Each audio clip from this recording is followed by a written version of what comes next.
movimentos sociais, né, tem grande parte, né, um vínculo com essa outra tendência, outra corrente dentro do marxismo, né, mais heterodoxa, para entender as especificidades de alguns movimentos que não cabiam necessariamente, né, não se limitavam, melhor dizendo, né, opressão capital-trabalho, e outras formas de opressão que demandavam articulação de um sujeito coletivo. Né.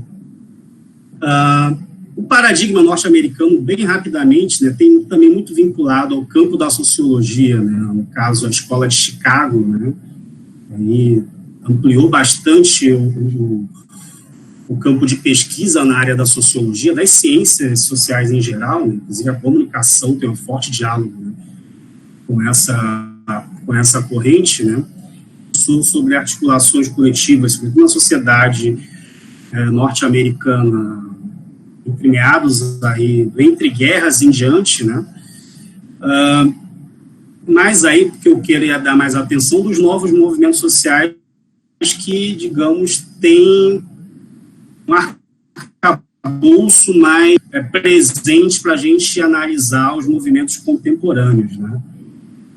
Bem, de certa crítica, né, uma visão ortodoxa, que sobretudo o marxismo ortodoxo, né, são a construção da subjetividade desse sujeito, né, de outras formas de luta e enfrentamento, né, cabiam, né, exatamente dentro daquele paradigma, né, e ao passo que eles enxergavam, né, a proliferação de novas articulações. E a década de 60, né, é muito significativo, né, por conta do florescimento, né, de alguns movimentos, não que eles tenham necessariamente passado a existir naquele momento, né, eles ganharam maior musculatura. O movimento de mulheres você tem aí século XVIII, né, XIX, sobretudo já alguns episódios importantes, né, negro do mesmo modo, né, você tem episódios aí que apontam, né, a pré-existência, digamos assim, antes dessa categoria emergir de novos movimentos sociais, né. 60 ela é muito significativa por conta da proliferação desses novos movimentos, né. Ultrapassava as características do que era até aquele momento inicial, que era o movimento sindical, né, o movimento de trabalhadores e trabalhadoras, né. Sobretudo trabalhadores, é uma visão patriarcal muito forte, né. Então, esses novos movimentos aí, eles representavam da sociedade, o desenvolvimento, né, uma complexificação do tecido social, né, que iam ficando cada vez mais nítidas, né. Então, esses movimentos, o movimento ecologista, o ambientalista, hoje com correntes diferentes em torno dele também, é a partir desse momento que ganha maior repercussão, né, um novo paradigma, né, para se entender essas articulações, né. Daí eu falo novamente falando dessas concepções teóricas, né. Tem dois autores, né, que valem a pena destacar. Um é Alberto Melucci, que também é citado pela Maria da Glória Gol no texto dela, né. Ele que cunha de fato essa categoria, né. Inclusive ele tem um texto, Os Novos Movimentos Sociais, né, muito voltado a essa ideia da identidade coletiva, né, de formas identitárias mesmo, né, de você constituir um novo organismo, uma nova articulação. Então, ele é um teórico bastante importante, né, dentro desse campo de pesquisa, né. O Alain Touraine, que eu já mencionei há pouco, né, o Alain Touraine, digamos, ele, ao meu ver, é o que mais se debruça para fazer uma delimitação do que seja um movimento social. Ele estabelece três processos, né, três momentos, né, para a definição, né. Primeiro é a identidade, como o movimento social ele se autodefine, né, o que somos, né, isso aí é o ator coletivo que tem que se si, o que é o princípio da identidade, né? Enfim, o que somos, né? O movimento negro tem que saber, somos, né? O movimento de pessoas trans, né? Lésbicas, enfim, um conjunto de movimentos. Essa autodefinição identitária é importante para o estabelecimento de fronteiras, né? O que de fato é um movimento, né?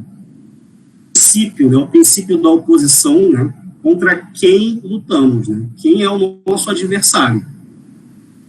Cada movimento tem que ter isso, né, bem delimitado, né? O movimento dos trabalhadores sem terra ou das ligas camponesas tinha a estrutura fundiária, né, o latifúndio, né, a divisão desigual de terra como seu principal adversário, né? A verdade é assim, os proprietários, né, aí que provocavam essa contradição aí na divisão desigual de terra, né? Da mesma forma, os movimentos LGBTs contra, né, a heteronormatividade, né, uma forma de concepção da sexualidade, de vivenciar a efetividade, o amor, né, como o seu adversário, né, e aí por diante, né, o movimento negro contra as estruturas racistas, né, um racismo institucional, aquilo que é a sociedade, né. Então isso é um princípio, e por fim o princípio da totalidade, né, o que está em jogo, né? Como é que nós participamos dentro da conjuntura histórica, né? Então, esses três princípios aí, segundo Turenne, é o que delimita o movimento social. E tem uma discussão muito interessante, né, sobre a modernidade, né? Ele coloca a modernidade como um jogo permanente entre a racionalização e a subjetivação. Isso aí, o desenvolvimento das sociedades contemporâneas, né, dando maior, redesenhando permanentemente esse jogo, né. Então, a racionalização cada vez mais somos empurrados a nos adaptar a essa totalidade, né, totalidade capitalista, né, inescapável, né, a gente vive numa sociedade capitalista, né. Eu brinco, né? Eu não sou capitalista, mas o dono do apartamento o dono do supermercado é. Então, mesmo que a gente tenha uma ideologia sistêmica, nós habitamos um sistema, né? Um elemento importante, né? E a subjetivação é justamente, né, o que o Alan Turenne coloca, é um mecanismo de resistência, né? Particular aqui na América Latina, né, isso aí dialoga também com outro paradigma que a Maria da Glória, do modelo latino-americano, das especificidades históricas, né. Aqui, dentro do tradicional, os povos originários, enfim, isso tudo é elemento, a memória coletiva, né, são elementos da construção de uma resistência, né. Então, a subjetivação, isso é algo muito interessante no Turenne, né? A construção de um sujeito, ela sempre tem que ser coletiva, né? Ele, inclusive, coloca uma tentação permanente de se acomodar a um pretenso sentido da história, né? Você realmente se diluir na história. Então, a construção coletiva de uma subjetividade, né, ao que coloca o Turenne, é um fator determinante para a produção de um movimento social que contribua para a transformação das sociedades, né? Então, é um dado importante, né, que acho que isso, né, que eu vou tentar aprofundar mais adiante, né, um elemento muito presente do nosso cotidiano é o extremo individualismo.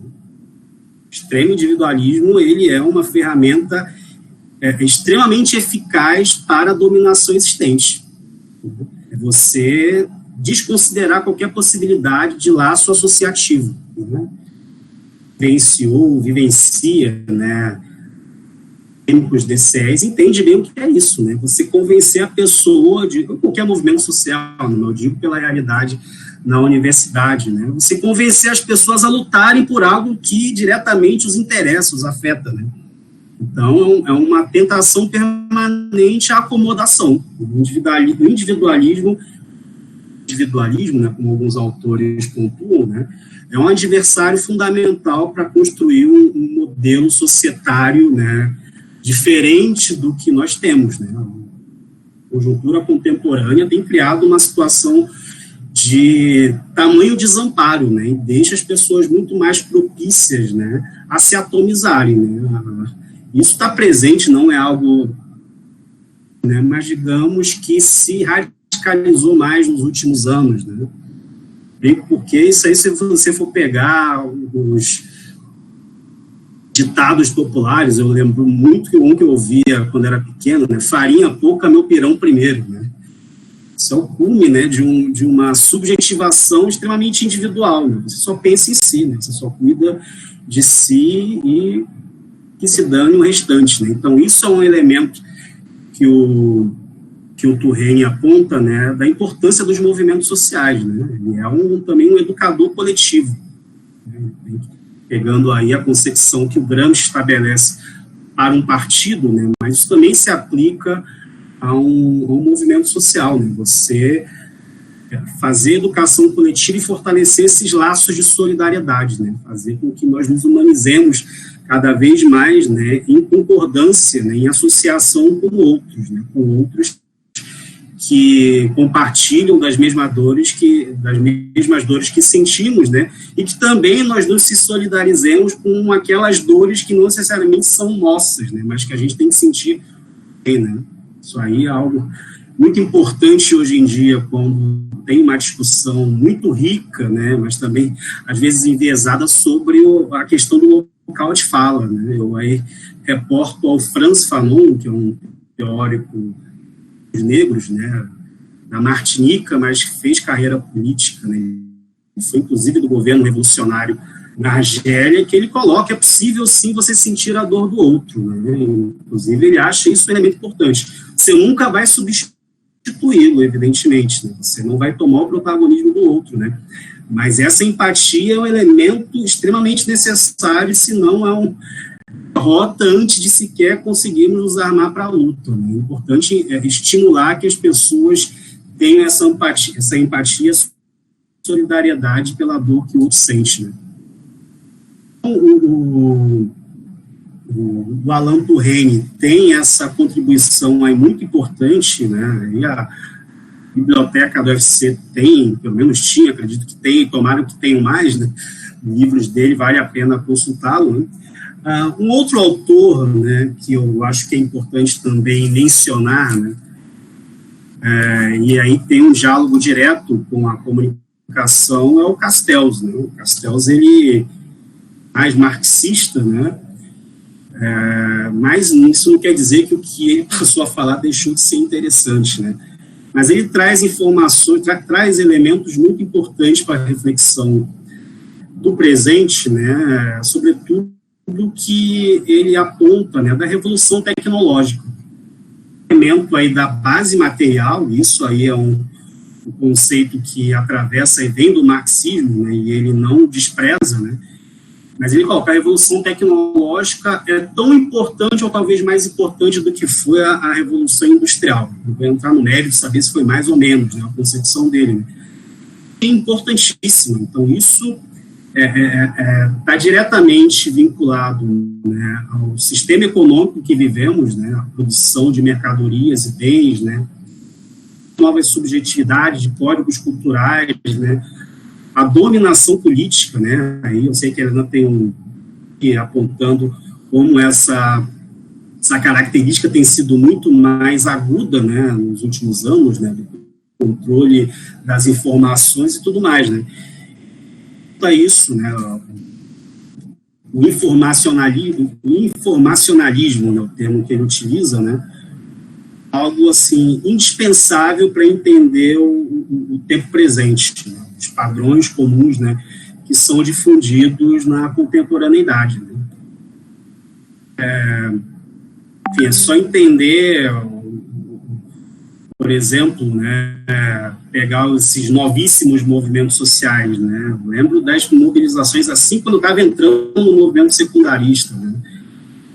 Nos Estados Unidos, os movimentos anti-globalização já estavam um elemento importante, né, dessa constituição de redes, né. sociedade em rede, né, que ele insiste, né, no caso, se apropriando dessas ferramentas para se constituir né. Vale a pena, sobretudo por essa interface que ele tem diretamente com os debates das teorias da comunicação, né, que vocês se apropriem também, imagino que já estudem, né, mas só aí reforçando que provavelmente outros professores já tenham colocado para vocês, né. Enfim, fazendo aí uma ponte, né, para já começar a falar do Brasil, né, tem aí mais propriamente do debate latino-americano, tem um texto, embora o título seja longo, né, 10 teses sobre movimentos sociais, né, não são teses de doutorado, né, gigantescas, né, é um artigo que aponta 10 elementos aí importantes para esse debate sobre os movimentos sociais, né, um texto do André Gunder Frank e da Marta Fuentes.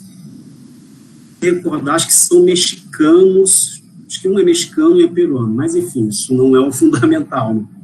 O importante é que o texto, embora ele seja já tanto antigo, né, do início da década de 80, mas ainda permanece muito atual no que ele confere, né, ao entendimento desses movimentos sociais, né. Primeiro, uma coisa até que eu coloquei no início, né, que esses novos movimentos sociais não são tão novos assim, né. Eles vão ganhando outra roupagem, né, vão se atualizando, né. Tem aí o que tem circulado muito nos últimos dias, né, uma frase atribuída ao Will Smith, né, tem que ter cuidado com essas frases aí né, mas a frase é interessante, né, que não é que o racismo cresceu e passou a ser filmado, né, então fatos que já existiam de longa data passam a ter uma repercussão maior, né, então isso se aponta também a alguns movimentos sociais que já existiam articulações, mas que o desenrolar da conjuntura, né, a mudança histórica, né, fez com que eles ganhassem uma importância maior, né, uma maior visibilidade, né. Mas em resumo, né, um resumo bem resumido também, a terceira tese que ele aponta no texto, que eu acho que é o caráter cíclico dos movimentos. Sempre estão referentes a um ciclo específico, né, ao local na história, que pode ser, inclusive, né, tem movimentos, né, por exemplo, em 68, maio de 68, que culminou também com uma rebelião aqui no Brasil, de estudantes, né, só que por fatores bem diferentes, né, conjunturas geográficas e, enfim, embora fosse o mesmo tempo histórico, eram concomitantes, né, e uma diferença substancial, né, são o que se chamam ondas concêntricas, né, você joga aquela pedrinha no lago, ela vai crescendo, né, e vai chegando nas periferias, né, e vão sendo ressignificadas, né. Então, os movimentos sociais têm esse caráter cíclico, né, tem que entendê-los, né, conforme determinado ciclo econômico, político e cultural. Né? Então, isso aí ajuda a entender, inclusive, as mutações, né. Por exemplo, né, já entrando no debate de Brasil, mas e cadê a CUT, cadê os sindicatos, né? Não tenho dúvida e tenho inúmeras críticas a fazer a determinadas posturas políticas de dirigentes e tudo mais, né? Mas é um tanto reducionista, né, achar que é uma mera vontade, né, de determinados sujeitos, né, uma menor atuação ou não atuação desses atores, né, porque mudou a conjuntura, né, o mundo do trabalho, né, a chamada reestruturação produtiva, que é algo que o Castells também aponta, né, todos eles trabalham, né, mas o Castells dá uma importância grande a isso, né, ela foi decisiva, né, mudou bastante a conjuntura política, social nas diferentes realidades, né. Hoje teve, eu vi agora há pouco no Twitter, né, uma mobilização de entregadores do iFood lá na Avenida Paulista. Cara de um novo ciclo Diferentemente do que foi a década de 70, que você tinha um número razoável de pessoas, né, com empregos formais, né, sindicalizados, né, toda aquela estrutura, né, ela, por diferentes fatores, né, foi um tanto esvaziada. Ela não deixou de existir, né, ela continua a existir a indústria, né, a exploração, né, só que ela foi transformada. Né, então, uma série de fatores, né, implicaram uma mudança objetiva no mundo do trabalho, já é muito diferente. Isso aí eu tenho certeza que também no campo da publicidade, né, agora todo mundo vira um microempresário, né, isso tem impacto direto nas subjetividades, né, que vai aí ao encontro, né, desse hiperindividualismo, esse desamparo e um desgarramento das pessoas das articulações coletivas, né.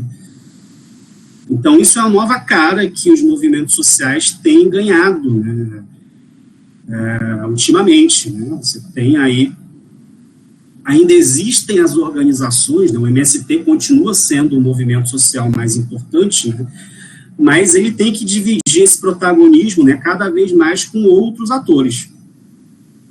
Tem aí o MTST também, mas tem um bando de ativistas, né, um bando não é uma palavra pejorativa, né, mas um ativistas aí que estão em articulações,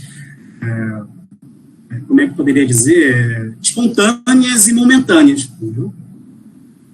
Vínculo permanente, né, a pessoa era de um movimento social e ficava 10, 15 anos, 20, a vida toda no movimento. Hoje, a característica do ativismo também tem se remodelado, né, dessas transformações, né. Mas, enfim, isso eu já estou indo um pouco para a conclusão, né, vou falar ainda um pouco da história dos movimentos sociais, tentar ser mais rápido aqui, para não extrapolar muito tempo, né. Conforme eu disse lá no início, né, o Brasil e as Américas, né, que foram tomadas, né, pelos europeus, né, elas têm uma tradição, uma história de resistência muito forte. Né. No Brasil, né, uma falsa ideia, né, comparada a outras realidades, no Brasil não teve guerra de independência, né, como a gente vê quando viaja para alguns países, né, os heróis, os libertadores da América, etc. Né.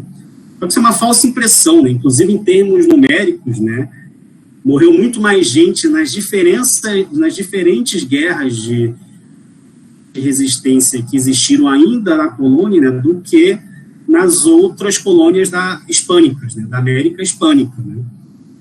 Aí fatores históricos têm que ser conferidos, né. O fato é que a colônia portuguesa, né, que depois se mesclou com a elite brasileira, né, continua sendo uma elite senhorial, né, tem o agronegócio, vão ganhando novas roupagens, né.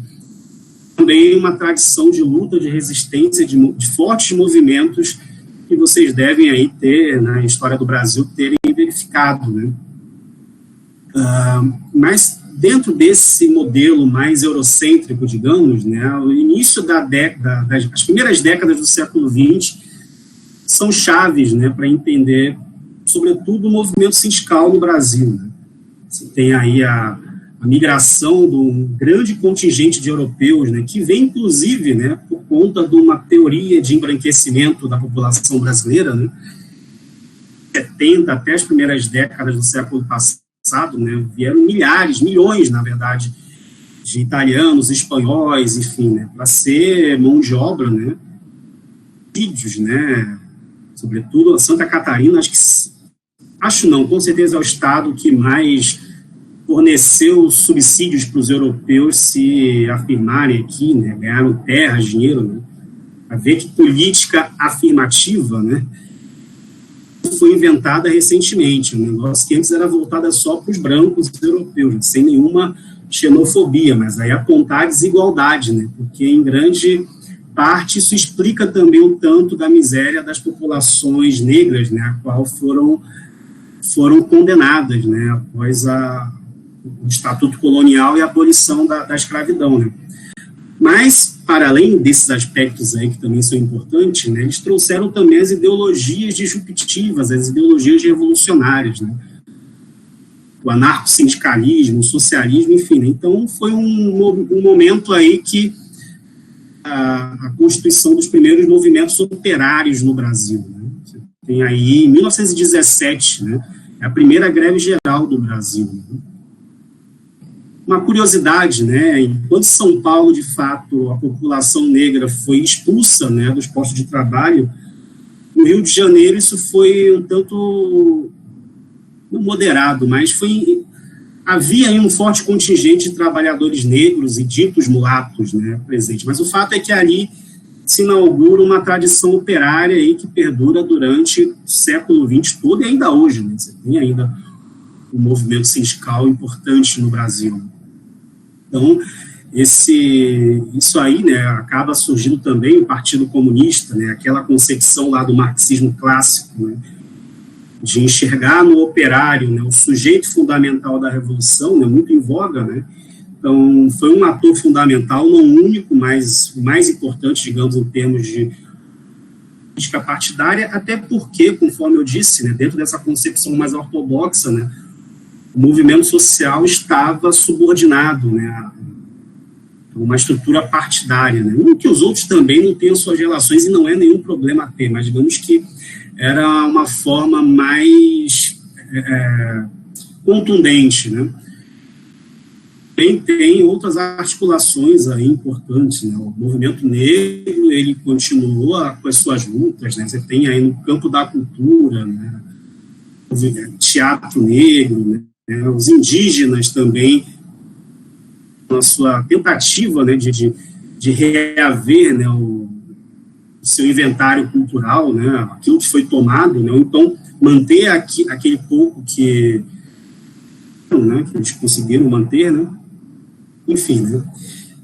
Você tem aí também no início, na primeira metade do século XX, né, os movimentos camponeses, né, as ligas camponesas é mais da década de 50 e 60, mas você tem uma incipiente, né, forma de organização no meio rural, né, vale lembrar que na CLT, né, que hoje a gente tem que lutar pela sua manutenção dos seus direitos, mas de início, quando ela foi, trabalhadores rurais não foram inclusos, né, então isso também explica um tanto da importância que as ligas camponesas e o MST continuam a ter por conta da contradição ainda muito forte no campo brasileiro, né, no meio rural, né? Enfim. Então você tem aí o próprio desenvolvimento da sociedade, né? O Brasil, ele passa a ser um país urbano e que as atividades industriais e terciárias passam a ser majoritárias a partir da década de 50, né? A década de 60, né? Ponto-chave, né? A gente entende também que o golpe de 64, né, é uma reação desses atores políticos, né? E as contradições ali existentes desde a colônia, né, mais empoderados esses movimentos, né? Então, digamos que o golpe de 64, entre outros significados, né, foi a interrupção de um avanço da sociedade, né? Um avanço da sociedade brasileira, tal qual outras sociedades, né, liberais passaram, né? A reforma agrária não é necessariamente uma bandeira esquerdista, né? Uma bandeira capitalista, liberal, né? Você fazer, inclusive, uma melhoria na divisão de terra torna mais produtiva, né? Então, dada aí a estrutura senhorial brasileira, enfim, esses processos foram limitados, foram bloqueados, né? Não necessariamente impediu a resistência, mas sob forte repressão. Um salto, né, a década de 60 e 70, é uma intensa repressão aos movimentos políticos e sociais em geral, né? E continuaram a existir movimento sindical, mas sempre sob a tutela do Estado, um forte controle repressivo, né? Até como uma válvula de escape, né, os movimentos católicos, né, as comunidades eclesiais de base aí tem uma forte importância, né, para você entender o movimento popular do Brasil, né.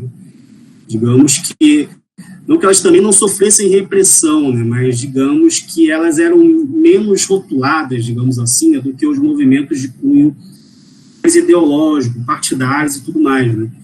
Então, elas tiveram um protagonismo muito forte, né, na década de 70, sobretudo, né, e a resistência à ditadura militar, enfim, né, o próprio processo de abertura, né, teve aí com as comunidades nas comunidades eclesiais de base um forte componente aí de organização, né? Você tem, inclusive, no campo dos grupos de pesquisa, né? A Pontífice Universidade Católica, né, acabou em algum momento trazendo pesquisadores, professores que se dedicavam a esse campo e tudo mais, né? Como eu falei, na década de 60, na Europa e nos Estados Unidos, aqui no Brasil também começou, dada a complexidade da sociedade, né, passaram também a outros movimentos terem uma importância, né? Você tem, ao final da década de 70, um forte movimento contra a carestia, né, contra os valores elevados da cesta básica, né, um movimento protagonizado por donas de casa, né? Você vê aí aquela discussão de um sujeito, um pretenso sujeito idealizado no operário da fábrica, né? A realidade, ela, por vezes, ela ultrapassa, né, os conceitos teóricos, né? E ainda hoje, né, e um parêntese, até foi uma das minhas pesquisas, né, que o Robson mencionou, pesquisei aqui em Fortaleza, tanto o MCP e mais recentemente os contra as remoções habitacionais, né?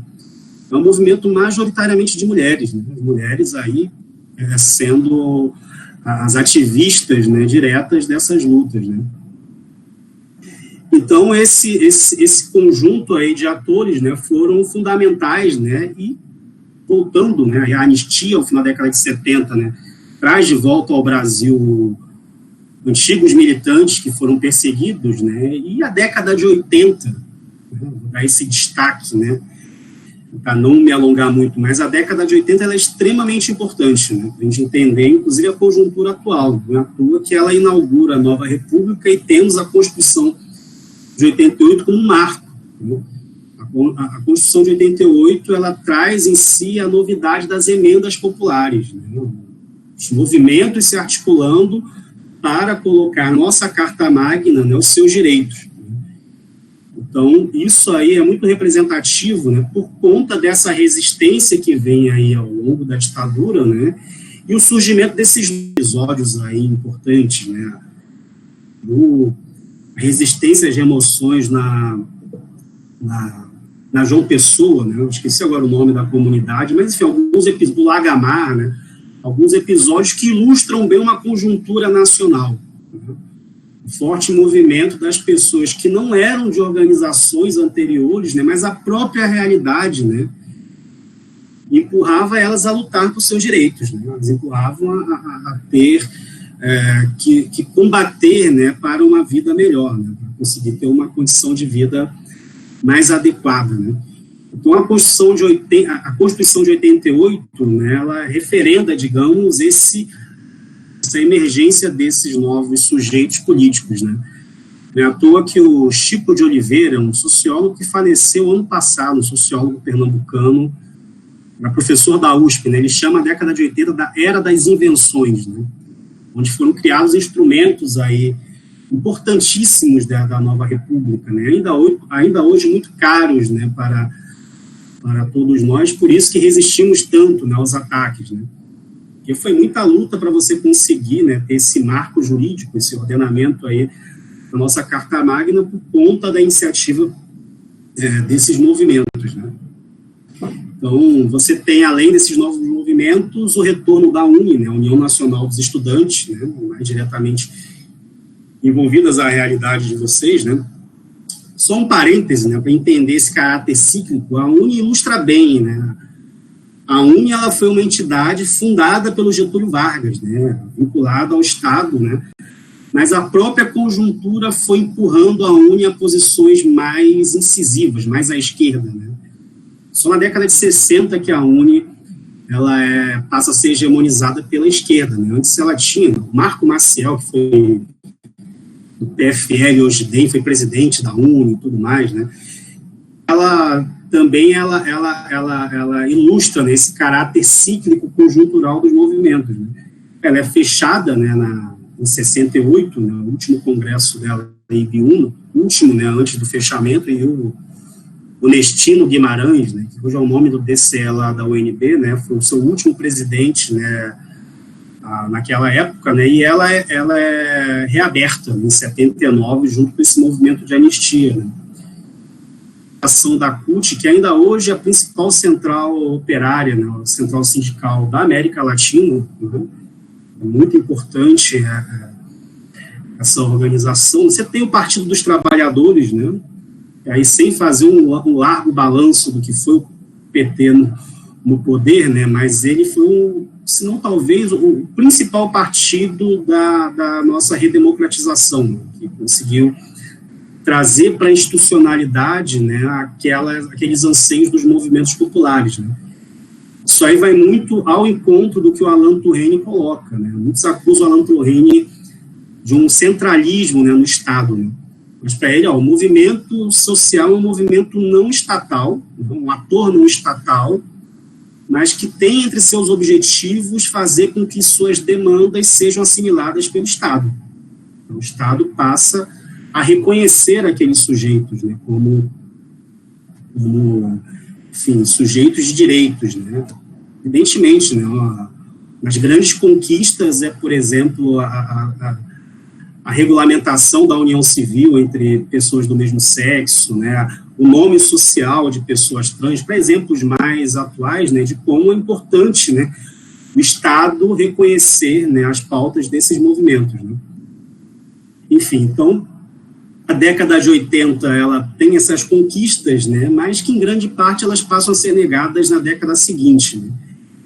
Então, a década de 90, né, e, digamos, uma longa duração, né, de determinadas padrões culturais e políticos, né, que passam a ser difundidos no mundo afora, né. É a época do neoliberalismo, né.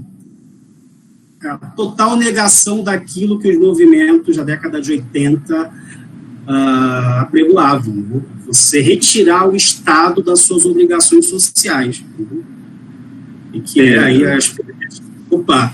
Desculpa te atrapalhar. É que como a gente já está avançando muito na hora, e aí falta mais um tópico para ti, né? Que você falou no início que o terceiro tópico seria movimentos contemporâneos, né?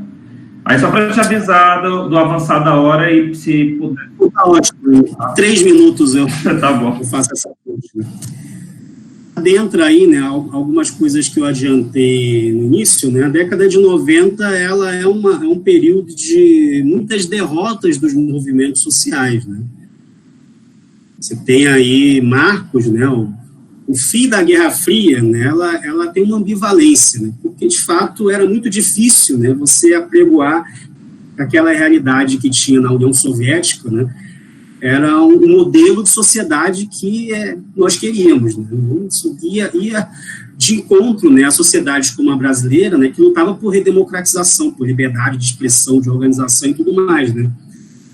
Mas, objetivamente, né, essa é a outra parte da ambivalência, ela deu mais força aos grandes conglomerados capitalistas, né. Então, todo esse desmonte do Estado, né, muita força na sequência da década de 90, né, por conta de você não ter um contraponto, né, ainda com os problemas que tinha, né, do outro lado, né. Então aí as privatizações, o fim das políticas sociais, né, os Estados Unidos é um protótipo disso, né, já vem até diante da década de 90, né, década de 80 você tem aí a extinção de políticas sociais ainda muito limitadas, né? Tem alguns documentários aí que mostram bem isso, né? De como o fim de determinadas políticas sociais tiveram como consequência direta o aprisionamento de populações negras, de mães solteiras, né? Por conta do fim de auxílios, né? Ao qual a gente tem aqui, a Bolsa Família e tudo mais. O fim dessas políticas, né? Representaram uma deterioração das condições de vida de muita gente, né? Então, é um cenário que se combina também com a revolução tecnológica, né? Você tem aí um avanço do desemprego estrutural, né? Aquelas condições que tinham, né, os operários na década de 70 e 80 passam a deixar de existir, né? O emprego do Lula não existe mais, né? Não existe. A formação que ele teve, o diploma lá que ele tirou no Senai, não tem mais serventia porque o que ele fazia hoje não existe mais como tarefa. Então, são todos fatores, né, que atuaram diretamente, né, por uma perda de poder sociais, né, aqueles que lutavam pelos anseios populares, né. Então, isso cria também novas subjetividades, né. Baseamento, aquilo que eu falei há pouco, né, não tirando as responsabilidades que muitos sindicatos e centrais sindicais têm, né, de uma certa desmobilização, mas não é só isso, né, também a realidade mudou. Né? Você tem, conforme eu falei, né, o que ocorreu, tem a foto muito bonita do ato de domingo, com a sua mochila, né, do iFood, não sei se era iFood, mas assim, jogando uma pedra, né, ali hoje a classe trabalhadora basicamente está atomizada. A população coletiva, né, não, enfim, tem não que seja uma incapacidade, né, mas está muito mais difícil hoje, né, comparado a anos atrás, né, de você fazer um enfrentamento, né. Hoje são vários fatores, né, objetivos e subjetivos, né, que atuam diretamente, né, na desmobilização, nesse atomismo, né, que vivemos, né. Mas, para ir mais adiante, a gente pode abrir aí para perguntas, né, só ressaltar que aquela dimensão da educação coletiva, né, que o movimento social permite, né. Acho que isso é um fator muito importante a ser valorizado, né.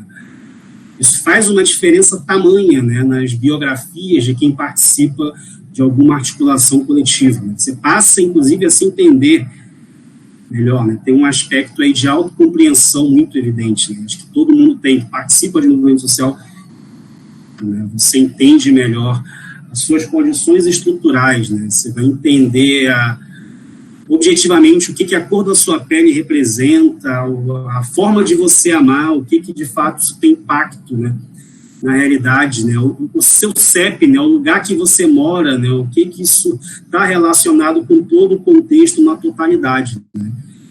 O movimento social, ele é de fato e pegando um gancho, né, essa educação não formal que a Maria da Glória Agum fala, né, o movimento social é importantíssimo. Eu falo isso com até subjetivas enquanto militante, eu aprendo no movimento secundarista, depois no movimento estudantil universitário, né, de muitos militantes, né, de movimentos sociais. A UES lá em Itapipoca tem muitos alunos que são do assentamento Maceió e você vê que é uma diferença substancial, né, não aí hierarquizando, acho que todos somos sujeitos de aprendizado permanente, né, mas objetivamente, quem tem uma participação ativa no movimento social, ele tende a ter uma maior nitidez nas contradições que o cercam, né? Enfim, né, acho que aí, para finalizar, tem um lema que é do movimento popular em geral, não tem um proprietário, né, mas o melhor amigo do povo é o povo organizado, né? Isso aí é um elemento fundamental para entendermos que só assim a sociedade ela consegue avançar, né? Não tem nenhuma conquista que seja dada. Na história, nada foi dado de graça, né? Sempre teve aí um preço, uma fatura alta que foi paga, talvez por gerações anteriores, por coisas que hoje, às vezes, a gente não valoriza tanto, né? A importância da organização popular como um mecanismo de transformação da sociedade, né, de uma transformação na sua totalidade, nas suas mais diferentes esferas, né, de existência. É isso. É isso. Pedro, muito obrigado pela fala. Vocês estão me ouvindo, né? Tá. Então, queria só acabar fazendo aqui no âmbito da Liga, né? Entre outras questões aqui. Eu achei muito interessante quando você destacou a questão do hiperindividualismo. Acho que é um tema que é muito caro ao campo da comunicação, e a gente vem vendo isso de um modo muito evidente, em especial nas redes sociais, e como alguns grupos sociais e até sujeitos de um modo individual se expressam e vão refletindo. Acho que refletindo não é uma palavra muito interessante, mas que vão dando alguns elementos, algumas pistas de como a nossa sociedade ela está se caracterizando por esse elemento do hiperindividualismo, né? Aproveitando um gancho que você deu aí na sua fala, que foi quando você falou sobre o lugar de fala, né, e citou o Frantz Fanon,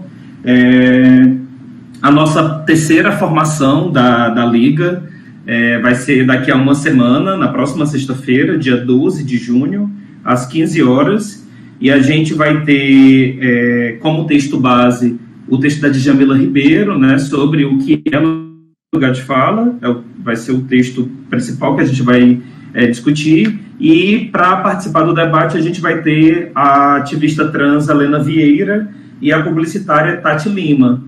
Então, todos vocês já estão convidados agora para esse debate, que vai ocorrer dia 12 de junho, às 15 horas, nesse mesmo formato que a gente está tendo aqui agora, tá? Eu achei muito interessante também, Pedro, quando você fala sobre o caráter cíclico dos movimentos sociais. Já queria deixar aqui uma questão relacionada a isso, mas tem muitas questões aqui no chat. Mas a minha questão sobre o caráter cíclico dos movimentos sociais é de saber, tentar refletir sobre a possibilidade de retrocessos, né? Já que estamos falando de um fenômeno que é cíclico, se essas bandeiras que foram conquistadas, né, e que a gente se vangloriou de, estão previstas, são cláusulas pétreas da Constituição Federal, né, ninguém mexe nisso, né, coisas do tipo, a gente passou aí algumas décadas arrotando isso, né, de que modo a gente pode refletir sobre a possível perda de direitos que supostamente já estão garantidos e consolidados, né. Essa é a minha primeira. Eu tenho algumas outras perguntas que eu tinha preparado aqui, mas como surgiram várias aqui, Pedro, eu não sei se acho que eu vou priorizar as perguntas de quem está assistindo ao debate. O Matheus Brisa fala que, Pedro, o segundo parágrafo da página 8 aborda as políticas ele está fazendo referência direta ao texto da Maria da Glória Gon, né? O segundo parágrafo da página 8 aborda as políticas públicas e seus lados positivo e negativo. Não entendi muito bem o que é e como se dá o controle social de cima para baixo, a partir das políticas públicas. E ainda, as ações e redes cidadãs que se apresentam como movimentos sociais de fiscalização e controle das políticas públicas são algo negativo? Essa é a primeira pergunta do Matheus. Tu prefere que eu vá fazendo uma a uma, ou eu junto no bloco e tu responde em bloco, Pedro? Acho que em bloco... Pode ser em bloco. Em bloco, para ganhar tempo, né? Tá. O Matheus, na verdade, fez 3 perguntas. Essa foi a primeira, que eu li agora para ti. A segunda é, você pode falar mais sobre as características do novo associativismo civil dos anos 1990? E a terceira pergunta do Matheus é, o texto da Maria da Glória Gon diz que alguns movimentos propõem uma nova forma de globalização, mais ligada aos direitos humanos e às especificidades de cada região. Você julga isso possível? Essas são as 3 perguntas do Matheus, mas tem uma... Eu vou fazer logo mais uma aqui, que é a única que tem, tá? É da Carolina Galvão, que ela pergunta, você pode comentar sobre o ressurgimento do movimento estudantil com os caras pintadas? Bem, vou tentar aqui, não vai ser de forma muito organizada, né? Mas, por exemplo, aquilo que você mesmo colocou, Robson, sobre mudanças, né? Conquistas que eram consideradas cláusulas pétreas, né? Se podem mudar, né? Vi que a gente estava papeando muito aí de séries, né? Eu assisti faz pouco tempo uma que está no Netflix, inclusive, já vai a dica, né? E a Família, que fala sobre o movimento religioso que surge nos Estados Unidos e tem cada vez mais estabelecido tentáculos, né, em outras sociedades. Eu digo isso para já ir falar para a questão, né? Que cito os exemplos aí já muito citados, né, de Uganda e da Romênia, que também, como não necessariamente todos os movimentos sociais são progressivos, existem movimentos regressivos e esse é um mau exemplo, na minha concepção, mas ilustra bem o que estamos falando, né? No caso da Romênia, um país laico, né, com uma sociedade civil até outrora ativa, né, com direitos sociais ali constituídos, né, passou aí de um tempo para cá a sofrer aí uma pauta regressiva no que toca aos direitos civis, né? No caso, a abolição do casamento união civil de pessoas do mesmo sexo, né? E você vê que é característica de um movimento social, dentro daqueles termos ali que eu coloquei do Alan Turing, né? De um ator delimitado de saber o que são, pessoas que defendem ter uma visão de mundo comum, né? A religião fornece esses valores, né? Um adversário, né? Aí, isso a gente enxerga aqui também, o Brasil não é uma realidade à parte, né? Infelizmente tem elementos muito presentes aqui, né? Mas o fato é que eles conseguiram reverter, né? Fizeram lá um referendo, né? E teve maioria, né? Agora não me recordo aí os pormenores se já de fato virou lei, né? Mas há um forte avanço, né? De movimentos regressivos, né? Talvez nem conservadores, conservador você conserva, né? É reacionário, né? De pessoas que reagem a um patamar aí que consideramos, imagino que todos aqui, um patamar básico de civilidade, né? As pessoas teriam o direito de serem o que são, né? Então, é um caso aí na Europa, né? A Romênia, né? Não é a Europa central ocidental, né? Mas é um país relevante que fez parte, né? do bloco socialista, né? E tem aí um movimento regressivo, né? E Uganda, né, que aí está em discussão, né, mas também um forte movimento de criminalização, inclusive proposta de pena de morte para homossexuais, né? Também muito influenciado por essas perspectivas aí de cunho, o chamado fundamentalismo cristão, né, uma certa forma de religiosidade, né? Todos os evangélicos são muitos, né? Mas uma parcela específica desse movimento aí que tem atuado diretamente, né? Tal qual a gente enxerga aqui, né? Proposições, às vezes, que são absurdas, né? Mas que tem que medir o que isso tem de enraizamento popular, né? Acho que aí, isso aí vai um tanto aí já conectando com outras questões, aí falando mais propriamente de Brasil, né? Os últimos anos, né, e sobretudo a hegemonia, o PT no governo, né, tiveram várias conquistas, né, avanços em legislações e políticas, né, mas a um preço de um esvaziamento da sociedade civil, às vezes até de forma humana, né, o capital humano, aquelas pessoas que atuavam diretamente na base, né, passaram a ocupar cargos chaves, né, e organizações políticas e religiosas aí adentraram, né, eles viram que não era só a esquerda que detinha certo monopólio das ruas, né? A gente vê lá, acompanha essa disputa que temos hoje, né? Antes, o movimento de rua era necessariamente movimento de esquerda, pelo menos era assim quando eu era mais jovem, né? Quando eu era secundarista, né? E hoje não é bem assim, né? Você tem aí uma ressignificação, né? Entendeu? O MBL, embora tenha tentado se reposicionar, ele demonstra uma certa captura da linguagem dos movimentos sociais. No caso, o MPL, né, o Movimento Passe Livre, né, eles foram muito perspicazes, né, de fazer uma sigla aí que fizesse uma associação com aquele movimento de 2013, né. Então, mais regressivos, eles entenderam também que é importante, né, a linguagem dos movimentos sociais de rua, né, das ocupações e tudo mais. Isso aí tem gerado, né, o que o Milton Santos, um geógrafo brasileiro, já falecido, um grande geógrafo mundial, na verdade, que, por nossa sorte, era brasileiro, né? A confusão dos espíritos, né? Hoje, outrora, né, seriam os revolucionários de esquerda que queriam a destruição do Estado, desse poder construído do Congresso, né? Hoje, esses são os movimentos de ultradireita que carregam esse tipo de linguagem. Então, uma confusão aí conceitual, né? Uma disputa semântica fortemente colocada, né? Enfim, isso aí se conecta, né? Aí sim, só para fechar a pergunta, né? É possível, né? A história não tem uma linearidade, né? Na verdade, a história, ela segue ondas, né? Não dá para ter segurança, né, de que vai se manter. Temos aqui, a democracia sempre é algo que pressupõe uma mobilização permanente, né? Não está sempre em disputa, né? Você tem aí casos, o Irã, né? O Irã é um exemplo drástico, né, de uma sociedade mais pluralista, né, que desde a final da década de 70 passou a ter características teocêntricas e tudo mais, né?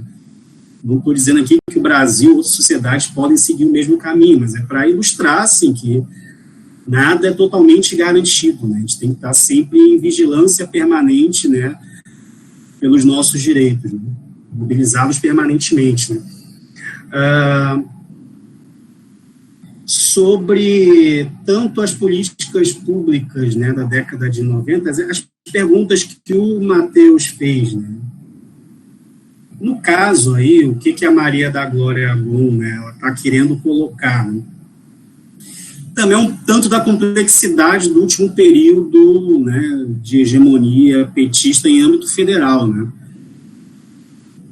Ocorreram essas conquistas, né, a ampliação do Estado, né, para espaços de participação, né, a própria comunicação teve as suas conferências, né, documentos que foram elaborados, né, mas não necessariamente isso significou conquistas dos direitos, né. Muitos até criticam, assim, se de fato aquilo não foi um faz de conta, né, e muitos dos elementos ali deliberados não foram, de fato, assumidos pelo Estado. Né? Um sociólogo, ele é professor da UFMG, o Rudá Hitch, você tem depois passar as referências, ele tem um estudo bem interessante sobre o fim da era dos movimentos sociais, né, que ele vai colocar de participação, né, é uma expressão minha, uma faca de dois gumes, né, que não deixa de ter a sua importância, né, pela ampliação do Estado das suas decisões, né, para outros sujeitos, para outros atores, né, mas por vezes pode ter um significado desmobilizador na sociedade civil, né, ter uma captura de muitos, para dizer, a cooptação mesmo de lideranças populares, né, para uma política de Estado, né, e isso não reverberar numa conquista prática, não, uma efetividade, né, de um direito, né.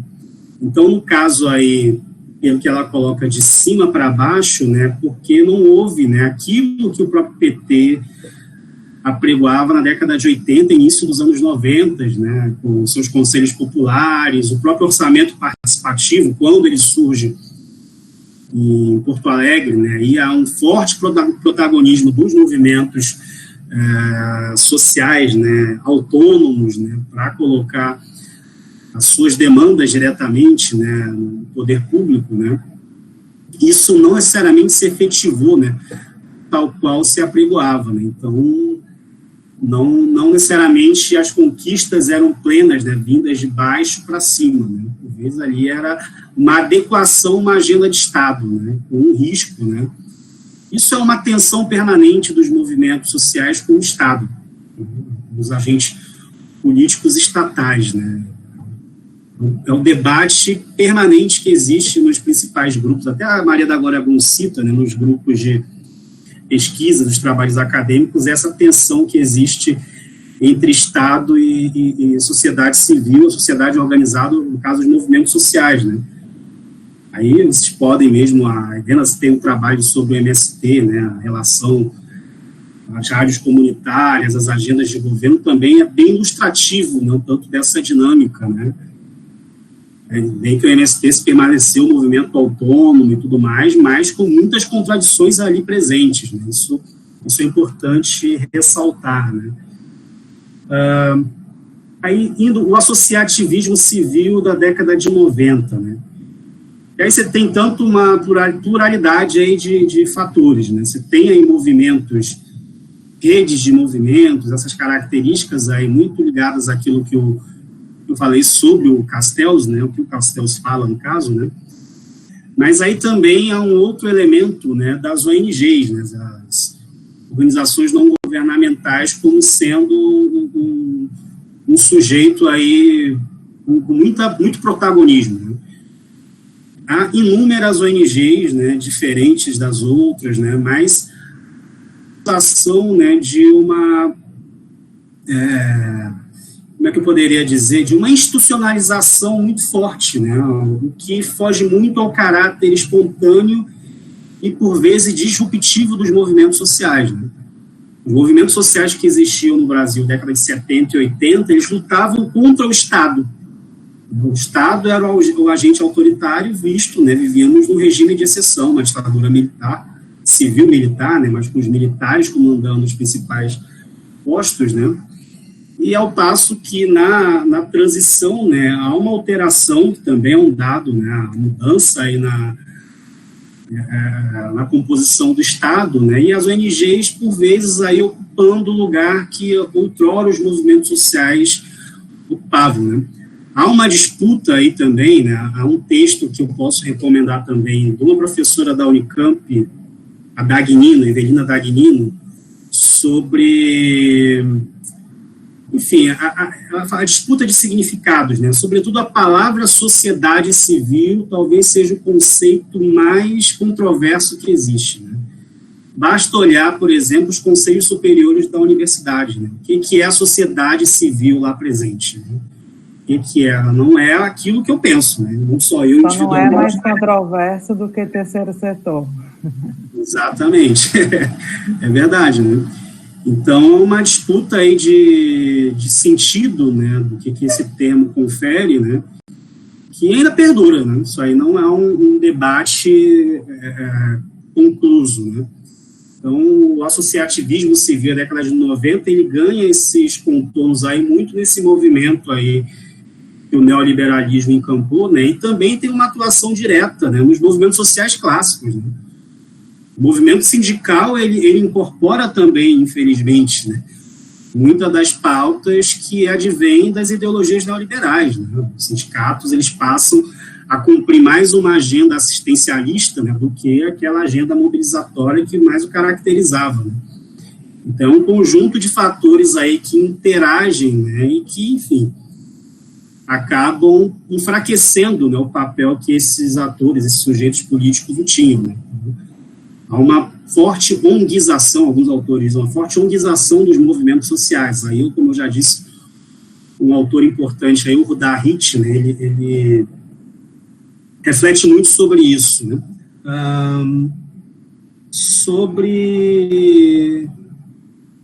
enfim, as novas formas de globalização, né. A própria Maria da Glória Gon, no texto dela, né, ela chega a citar, né, debate conceitual da globalização também é outro extenso, né. Tem aí, na sociologia, tem o Roland Robertson, né, ele propõe uma glocalização, né, uma mediação entre o local e o global, enfim, né, também é um debate aí que merece algumas ponderações, né. Mas em termos dos movimentos sociais, né, o que isso teve de impacto, né? Primeiro, assim, o que foi o significado? A globalização é muito enxergada, né, o mundo sem fronteiras, né, e a aldeia global lá do McLuhan, né, finalmente se efetivando, etc., né. Só que é um elemento que vai muito além das questões, passa diretamente pela questão da revolução tecnológica e informacional, né, as aberturas de mercado, elas têm um impacto muito forte nas economias locais. Você tem aí mudanças, né, na forma como as pessoas, a agricultura, né, aí, as grandes multinacionais, a Monsanto, a principal delas, né, passando a adotar aí a sua agenda, né, em segmentos, né, a disputa industrial, né, o Brasil, o campo automotivo, né, praticamente foi do que tinha antes, né, de indústria nacional, foi por terra abaixo, né. Voltando, disse que o emprego lá do Lula, né, não existiria mais, né, e de um monte de gente, né, por conta dessa abertura comercial, né. Eu lembro, talvez aí a Parmalat, quando chega no Brasil, né, ela faz aqueles comerciais bonitos, né, com as criancinhas, né, tomando leite, etc., né. Mas, para além dessa peça publicitária, né, o impacto direto sobre produtores locais, né, muitos quebraram, né, não tinha como concorrer com esses conglomerados internacionais. Então, o impacto econômico, né, acabou colocando também uma demanda global de novos sujeitos, né. Você tem aí o Christophe Aguiton, no livro O Mundo Nos Pertence, né, que digamos, é o cerne, né, do que mobiliza os fóruns sociais mundiais, né, de você, estão globalizando a economia, vamos globalizar a resistência também, né. O grande movimento da minha juventude, ainda secundarista, eram os movimentos anti-globalização, né, os black blocs, né, que voltaram à moda recentemente, é lá nessa época que eles ganham repercussão de grandes reuniões do OMC, né, o Banco Mundial. Aqui em Fortaleza, em 2001, 2002, teve a reunião do BID, né, também teve um forte protesto, gente do mundo todo veio para cá, não só para a reunião, mas também para os protestos, né. Então, tinha no seu ideário, né, uma nova globalização. Enfim, o discurso da globalização, embora ela exista na prática, os mercados abertos, elas têm ganhado também críticas no campo da direita, né? O Trump, ele representa um elemento protecionista na economia americana, que não é novo totalmente, né, mas ganha mais força no discurso político, né, do que eram as agendas dos governos anteriores, né? Então, mesmo no campo dominante, esse discurso da globalização tem ganhado críticas, né? Aí o exemplo, o Brexit, né, a saída da Inglaterra da União Europeia, né, é um tanto um rescaldo disso, né? O fato é que, né, porque a globalização ela foi o discurso ideológico do neoliberalismo, né? Todas as benesses que o neoliberalismo prometeu, ele não garantiu nenhuma, né? A vida ficou muito pior, né? A vida ficou muito pior. Você tem aí, né, essa desregulamentação do protecionismo econômico tendo impacto direto, né? Você tinha uma tentativa, né? Você não colocava no mercado financeiro alguns bens, né, alimentícios, né, os principais grãos, né, que são os principais carboidratos que a população humana consome, né, eles viraram também mercado, né. Os protestos lá da Primavera Árabe, né, alguns autores chamam a intifada do pão, por conta da carestia dos alimentos, né. Isso é um sintoma direto da globalização, né. Então, a dinâmica do mercado, a extrema mercantilização de tudo, né. Agora, alguns meses atrás, um jornalista liberal aqui estava sugerindo, né, regulamentar a venda de órgãos, né, que é realidade, né, nos Estados Unidos muitas pessoas vendem plasma do sangue, né. Então, assim, coisas que eram inconcebíveis, né, mas tudo vira mercado, né. Tal qual, né, na época, o Marx ele vai se deparar, né, com a dinâmica do capitalismo, né, quando, a partir do cercamento de campos, né, as pessoas não tinham mais acesso à lenha, né, para quem vive em temperaturas muito baixas, é um bem essencial, né, você ter o aquecimento, né, a privatização dos bens comuns, dos bens naturais, né, então, o avanço da globalização, né, ela também tem como significado a mercantilização de tudo, né. Daqui a pouco vai ter, não é nem bom dar ideia, né, senão vão que copiam, né? Daqui a pouco vai ter uma taxa lá por quanto oxigênio você consumiu, porque tem uma empresa que patenteou isso, foi? Créditos carbono, só vende até o impacto reverso. Já existe, né,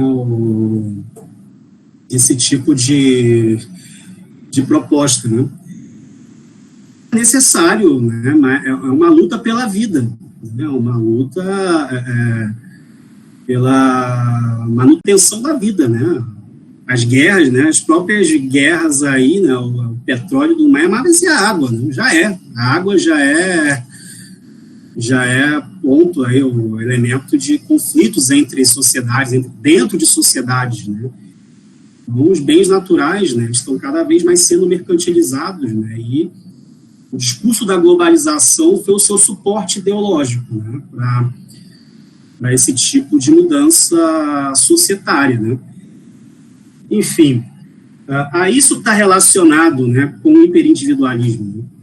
Você precisa, né, já ter um opositor derrotado previamente, né? E a melhor derrota é você ter um mecanismo que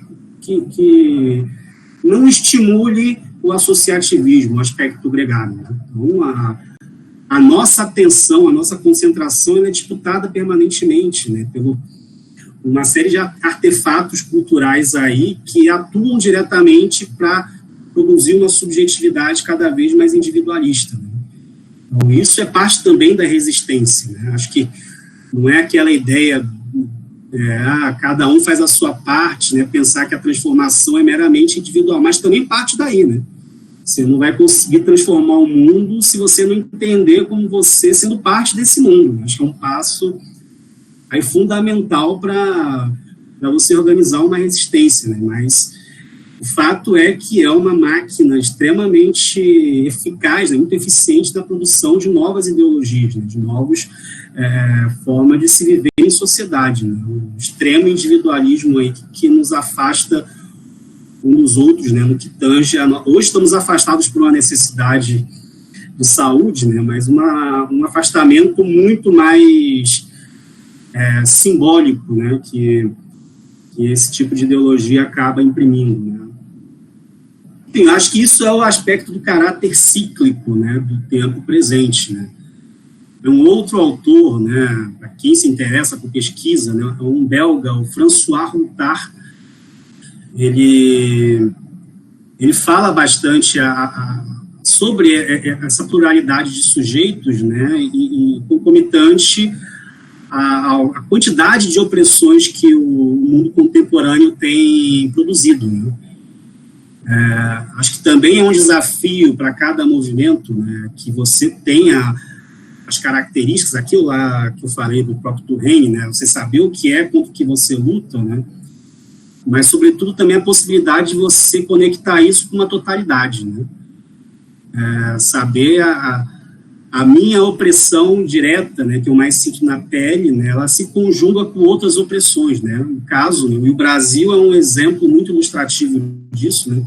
Há uma sobreposição de opressões, né? Acho que é um desafio, uma convergência, né? Aí o feminismo negro, né, as mulheres negras dão a grande contribuição da interseccionalidade, né, de entender, de conseguir fazer essa conexão, né, das diferentes formas de resistência, né, tarefa do tempo presente, né, para as atuais gerações e gerações vindouras aí de lutadores, né.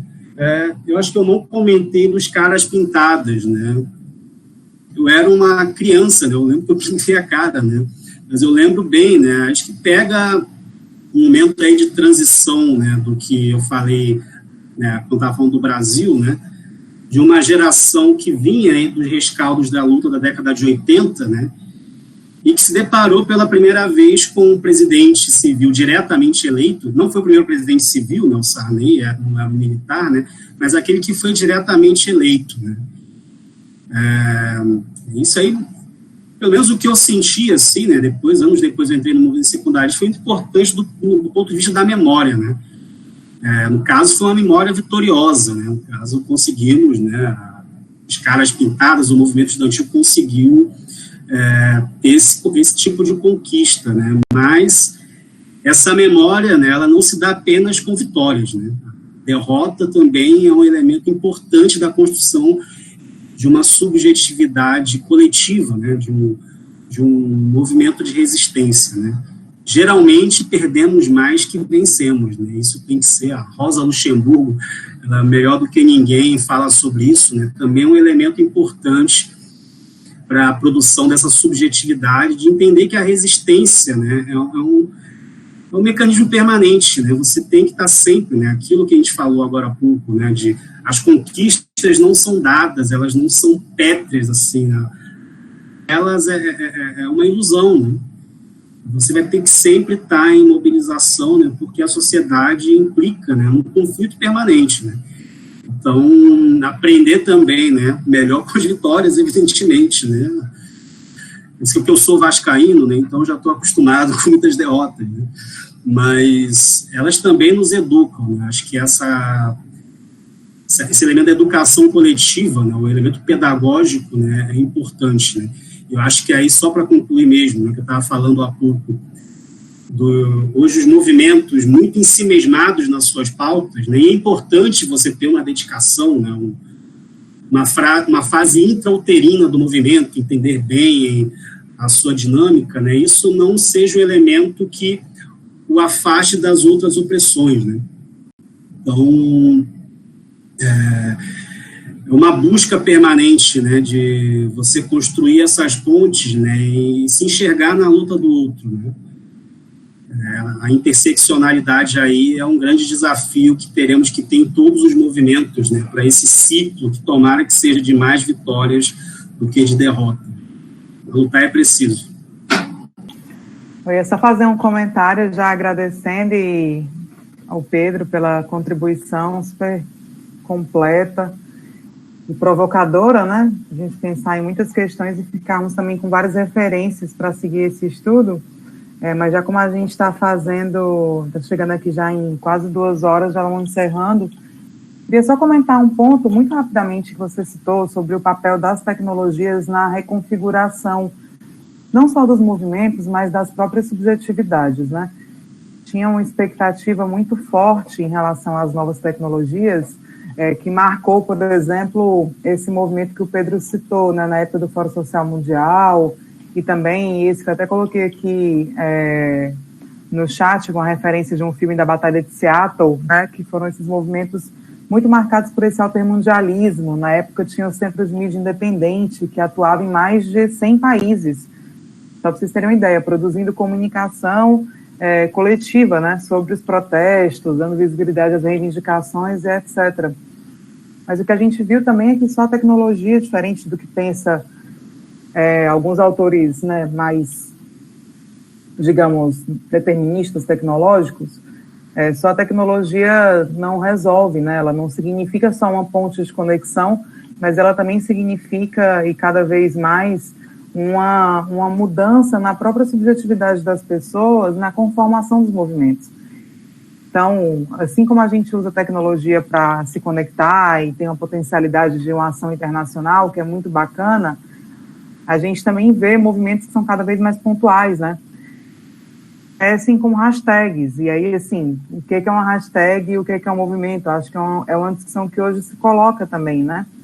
Você tem potências também nisso, não estou colocando só um lado negativo, não. Você pode ter movimentações, vou colocar com esse termo, como o Me Too, que vai denunciar em todo o mundo, né, o assédio, e tantas outras mobilizações que as mulheres têm feito, especialmente, não só as mulheres, mas muitas mulheres, temos feito por meio das redes sociais. Mas tem uma lógica também de talvez uma temporalidade muito específica, né, muito rápida, tátil mesmo, de participação nessas movimentações, e até de conformação de coletivos que se dão, né, de uma forma meio reativa e muito impulsionados pelas redes, e que acho que hoje marca também a forma como muitas vezes acontecem os engajamentos, né? Então, pensar um pouco criticamente também qual é o papel das tecnologias nessa reconfiguração subjetiva, né, de nós como indivíduos, mas também dos movimentos sociais contemporâneos. Acho que é uma questão bem potente aí para a gente. Queria só deixar esse alerta, porque eu acho que isso fomenta, inclusive, várias pesquisas, né? A gente tem mesmo, defendeu há pouco aqui no mestrado, na UFC, uma pesquisa sobre as mulheres fazendo essas movimentações virtuais, e ela fez esse mesmo percurso, assim, começou super otimista e depois também crítico sobre o que é essa mobilização e quanto que ela engendra experiências, aprendizados, né, tudo isso que o Pedro colocou, movimentos tradicionais que, de uma forma geral, assim, acabavam conformando a própria vida dos sujeitos, né. É muito difícil você falar, por exemplo, com integrantes do MST como a Lourdes, que a gente conheceu no nosso encontro passado, e diferenciar o que é a Lourdes e o que é a Lourdes assentada, militante sem terra, né, porque o movimento conforma a própria identidade dela, né. E hoje essa produção identitária dos movimentos, essa educação coletiva é bem diferente, né? O Dan também, Macedo, que eu acho que muita gente aqui conhece, também defendeu uma dissertação sobre as ocupações nas universidades e discutindo como é que os movimentos sociais dos estudantes, né, os movimentos dos estudantes nas ocupações tinham se apropriado das redes. E uma questão também muito interessante que ele percebeu é que muitos desses estudantes criavam páginas, né, das ocupações, e essas páginas não dialogavam entre si. Então, ele conseguiu fazer aquele monitoramento, né, das redes, e a conclusão dele é uma conclusão bem crítica, de que havia um isolamento, inclusive. Criar página não é fazer movimento, fazer rede social, inclusive, né? Então, são desafios que estão postos aí para a gente, né? Sempre com essa tensão entre as potencialidades e os nossos limites, né? Porque, enfim, esses meios mesmos que nós usamos não são feitos por nós, né? Nós estamos aqui sempre nessa... O que foi? Lançou demais da braba, né? Traduz, amor. Raquel comentou aqui alguma coisa que eu não entendi. Sorry. Mas, enfim, só para a gente pensar também que acho que são temas muito contemporâneos para a comunicação, né? O Castro, que o Pedro estudou bastante, e um livro que ele chama Redes de Indignação e de Esperança. E todo um elogio a essa atuação nas redes e tal, né? E hoje, enfim, já tem outras questões também que se colocam de maneira mais crítica sobre isso, não desconsiderando, obviamente, essa potência, né? Merece nossa reflexão. Bom, acho que a gente, por conta do horário, né, eu tinha muitas anotações aqui, ficaria várias horas não comentando, mas te perguntando muitas coisas, Pedro, porque são muitos debates internos que a gente faz sobre movimentos sociais, muitos dilemas sobre como ir ao encontro desses movimentos, né, como lidar com os grupos sociais, levando em consideração todas essas questões de subjetividade que você já levantou aqui, né? E esse diálogo entre racionalização e subjetivação que você apontou lá, né? Falou do alento do Han, né? Então, além de outras questões que eu poderia levantar aqui e elaborar algumas perguntas para ti, mas por conta do horário, já são 4h55, acho que a gente pode ir encerrando, né? Helena, você queria falar algo para finalizar, Pedro? Bem, só um parênteses que eu acabei, bem rápido, juro, né? Que eu fui para uma banca de mestrado na UNB que foi sobre a secundarista. Eu acho que foi ali um bom exemplo, né, de como as opressões e lutas contra as opressões, elas se conjugam, né? Em si era um movimento, né? Acho que todos aqui conheceram, talvez alguns até tenham participado, né? Onde é referente à opressão de raça, gênero, estavam presentes. Foi um trabalho de um estudante do curso de Direitos Humanos, o mestrado de lá, muito rico, né? Eu acho que é bem ilustrativo dessa característica, né, que pontual, mas carregam em si, né, enfim, várias questões, né, e está indo no caminho do que é o desafio que eu coloquei na minha fala anterior, né, de conjugar as lutas, né, de que sair, né, cada um trazer a sua rica bagagem, né, para fazer aí de fato uma ciranda, né? Não tenho nenhum preconceito, acho uma besteira que se critica quem é cirandeiro, né? Se as esquerdas e os movimentos sociais de fato fossem cirandeiros, né? Teriam uma outra cara muito mais, digamos, fluida, né? Viva e feliz, né? Do que deve ser de fato a luta, né? Embora eu falei aquela coisa das derrotas, né? Mas tem que ser sempre algo que não seja sôfrega, né, que seja de fato uma luta pelo futuro. Né? Já diria o velho Marx, a gente extrai do futuro, né? Então é uma felicidade estar construindo um mundo novo a partir de agora. E agradeço aí a todo mundo, agradeço as perguntas aí, agradeço o convite, ao Robson e Helena, quando precisarem. A gente pode, depois da pandemia, numa mesa de bar aí, conversar. Bom, então, mais uma vez, gostaria de agradecer, então, ao Pedro por ter topado o nosso convite e ter contribuído para os debates da Liga.